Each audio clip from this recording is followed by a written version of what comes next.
Welcome to Hochoka Podcast.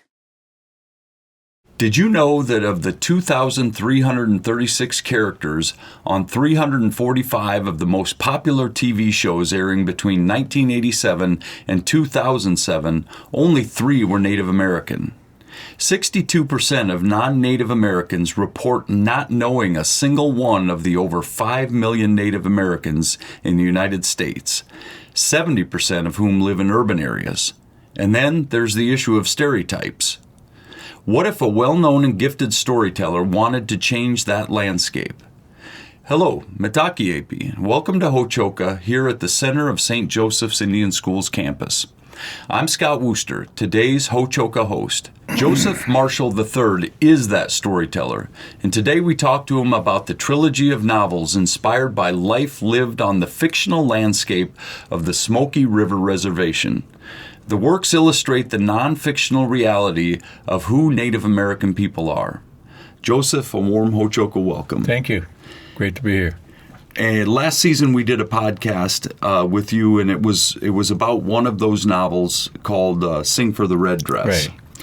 And it provides a bridge for us from the episodes that are focused on Native written literature to the topic of missing and murdered Indigenous women. What are the titles of the other 2 books and their plot lines? Okay. There are obviously 2 more. One is called The Last Prisoner of Little Bighorn. And the other book? The other book is A Wolf and a Crow. And they were both of them contemporary novels. Okay. They're not historical. I've written historical novels, 3 of them. These are contemporary. And they're set on a mythical reservation. I based that on my home reservation of Rosebud. Okay. Because I know that, and I know what life is sort of like on that reservation, and the kind of situations that we encounter as modern Lakota people. Right. Anything from the relationship with the government to everyday life to the IHS to BIA, all those aspects of our lives now are into that novel. Okay. Into both those novels. Yep. Yeah, all of them. Yep. The first one, The Wolf and a Crow, is going to come out next March. Okay. And the storyline is very simple to me, because simplicity is what I thrive on, because I'm a simple-minded person, probably. The storyline is about 2 people. There are two protagonists in the storyline, one white and one native, one white and one Lakota. The white character is a very wealthy, influential rancher from who made his living on a reservation. And the other is a retired Bureau of Indian Affairs superintendent. They're both in their 60s. Both have pretty much lived their lives, and they are what they are with their prejudices and their ideas about life, and the white rancher has his ideas about what natives are all about, and the native guy has his ideas conversely. The interesting thing is, even though they've hated each other all their lives from boyhood and have fights with each other, when they got older, one has a daughter, the white man has a daughter, the Indian man has a son, and those 2 marry each other. Ah, okay. So there's a twist there, an ironic twist. And they produce a granddaughter. And, of course, both grandpas dote on that one granddaughter. So one thing they share, they have in common. Right. As it turns out, the granddaughter is kidnapped and is taken away to Argentina. And the kidnapper says, don't call the FBI, don't call the cops, if you do that, then something bad will happen to your granddaughter. And in return, he wants a ransom from the wealthy white rancher for something that he's done in the past to cause grievance to his family. And so the 2 characters are forced to come together to figure out how to rescue their granddaughter. So that's what the story is about. Okay. To put aside their own prejudices, their own ideas about what each one of them is individually, and somehow find a way to work together and overcome all that crap in order to rescue their granddaughter. Yep. That's what it's about. It's really about dealing with prejudices. It's really about dealing with attitudes that we've had all our lives about one thing or another, Right. about other people. And understanding Each other eventually. Yeah. You know. And it deals with the topic of MMIW as well, with the granddaughter being to a certain extent, it does. Yeah, Okay. it focuses on the granddaughter situation. plot-wise, Yeah, at plot-wise, least anyway. yeah. And in this case, the kidnapper knows the family and was doing this very pointedly. The kidnapper has an association with the white rancher's family in the past, Yep. and is taking issue with something that happened in the past. Got it. Yep. Right. So the other book, if I got it right, it was The Last Prisoner of Right. of The Little- Last Prisoner of Little Bighorn. and which I'm already thinking to myself, it's a contemporary book, and it's very interesting that The Last Prisoner of Little Bighorn, Right. obviously, whoever that might have been in reality is gone. Right. So it's a metaphysical kind of a Well, prison. no, it's literally, in this case, it's not so much as a human prisoner, but the story is based on one of my great-grandfathers who found a pistol at the end of the battle on Last Stand Hill, and he took it and brought it home with him and kept it all the rest of his life, and eventually was buried with it. So I just took that knowledge and developed this whole story around it. So the prisoner is a pistol. I love it. Yeah. Yeah. And so, in the story, the pistol is a certain kind of pistol that was made in England and gifted to one of the Custer brothers, either Okay. Oh. George Custer Okay. or his brother Thomas Custer. Yep. So that's part of the story. The other is a murder mystery, and our protagonist is dragged into that mystery because he knows the young man who was killed, and the two storylines are brought together in a way we don't expect. The pistol and its existence impacts, the investigation, and we learn about how we all look at history, how it affects us, and how it impacts our current lives, and so forth. So eventually the mystery is solved, but it leads us on an interesting journey. Okay. With a lot of backstory from Right. Little Bighorn. Obviously, a lot of backstory. There's an opening prologue and an ending epilogue, Okay. and those are both set in the past, Okay. before the battle and after the battle. Yeah. So in between is Yeah. this story. And is that set on is the rest of it set on Sichangu down in Right. Rosebud Land again? It's based on where my ancestors were, where they grew up, because some of my ancestors at the time of the development of the events leading up to the Little Bighorn, some of them were still living on what is now the Rosebud Reservation. Okay, Even in yeah. 1875 and 76. Yeah. Yeah.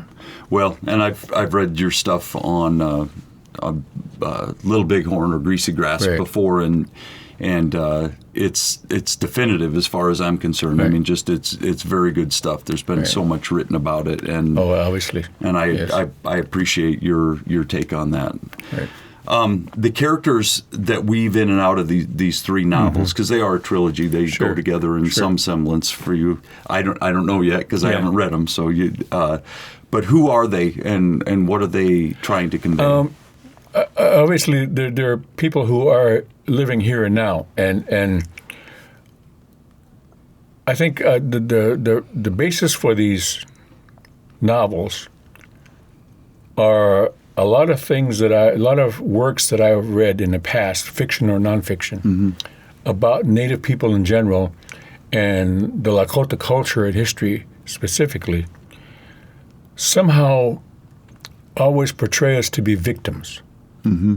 That we're always facing, and which is true. We, life on a reservation is not easy, and there are circumstances and there are issues like drug abuse and methamphetamine, and now COVID, and all those issues that that make life tough for anybody, but especially for people on a res. Mm-hmm. But not all of us are victims. Not all of us are that way in a sense that we're behind the eight ball. We're not. Some of us. I have a cousin who's a physician. Mm-hmm. I have a cousin who was a lawyer and a judge. And I have relatives, and I know people who have been successful in this society.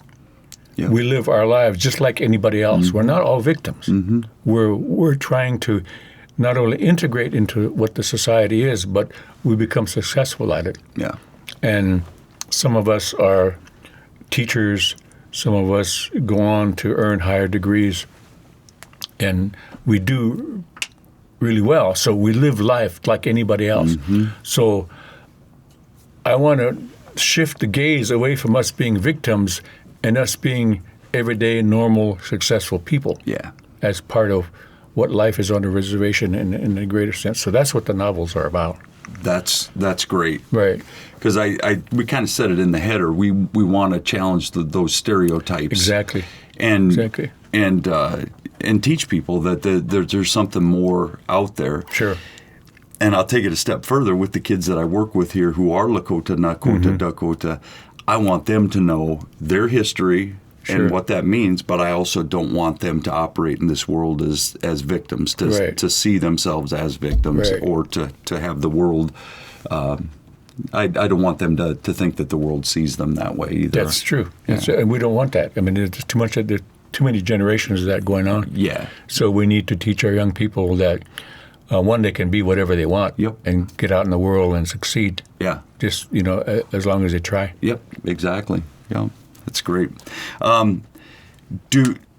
Do these novels kind of depart from some of your other works that pass on some of the important teachings, like the Lakota wisdom, values, lessons on life? Yeah, it's a departure for me in that sense. One, they're contemporary. Yeah.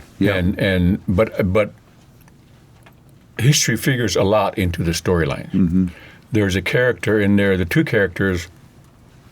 One is the medicine man, where his knowledge of the history in the past figures into the storyline, where he draws on that to deal with contemporary issues, like some of us do sometimes. History is important, but living life right now is important as well. Yeah. So it's a slight departure in that sense, but still I try to incorporate a little bit of what the lessons from the past are, or what our culture today, how we can integrate it into today's life. Yeah. And are they all fictional characters too? All fictional characters, based on people I know, experiences I've had, and so forth. Built them up from that. Yeah. So you also kind of leverage these novels to expose some of the contemporary issues. Absolutely. One issue is the missing and murdered Indigenous women. Another issue is substandard health care, and the IHS's presence on the reservation, and how we as Native people deal with those issues, and how it affects us day in and day out, and the development of the Bureau of Indian Affairs over the years, and how that impacts us on the reservation, and racism, and poverty, and all those issues that are part and parcel of life for Native people, whether we live in an urban community or on a reservation. Those are still factors in our lives. And so naturally I'm going to incorporate all those factors into these stories, because to do so otherwise would not be realistic. Yeah, you wouldn't have your reality. No, not at all. And things have been portrayed unrealistically for long enough. Right. So when are we going to find these novels? When can we get our hands on them? In 2024, in March, The Wolf and the Crow will be released, and then in May comes Sing for the Red Dress. Okay. And then later on in the fall, in October, I think, will be Last Prisoner of Little Bighorn. So all in the same year, but over a period of months. Back to back to back. Exactly. That's prolific. Yeah. That's great. Yeah, you've been working. There's no I've been doubt. working hard, yes. Yeah, isn't that great though, to have that creative buzz? It's a journey. It's an adventure to write, and I'm it's something that I do every day. Yeah, absolutely. That's great. And we thank you for your writing. I can't wait to get my hands on the books. I will definitely be reading those. And whether you're sharing it in book form and writing for the masses, or you're speaking, telling the stories in this way, it's just a pleasure. It's a gift to have you here to share these stories, not only with me, but with our audience as well. Well, I'm always glad to be here, so really appreciate the opportunity. Thank you. Wopila to you, Joseph. Thank you. And we also thank our audience for joining us here at Ho-Chokeh at the center of St. Joseph's Indian Schools campus, where we talk about issues central to Native American education today. Until next time, stay centered.